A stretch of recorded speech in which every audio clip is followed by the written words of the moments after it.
कराची खां चौधरी आमिर अली जी रिपोर्ट। कोरंगी जे यूसी 2 में मच्छर मार स्प्रे मुहिम शुरू।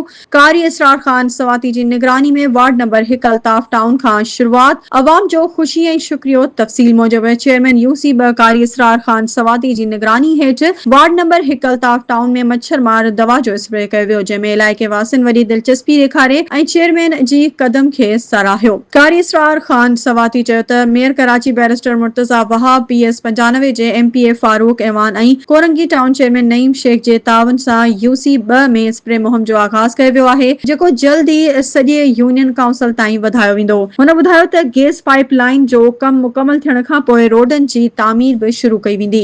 समाजी अॻवान आबिद सरदार चयो त अवाम जे मुतालबनि ते स्प्रे मुहिम शुरू थियण सां डेंगी ऐं मलेरिया जहिड़ियुनि बीमारियुनि में घटिताई ईंदी। इलाइक़े वासिन बि चेयरमैन जी कोशिशुनि खे साराहियो। उन मौके ते समाजी अॻवान ज़फर शाह नकवी, सजाद शाह, बेदार बख्त, मलिक फिजान, उमेर अहमद ऐं ॿियनि बि चेयरमैन ऐं संदसि टीम जो शुक्रियो अदा कयो।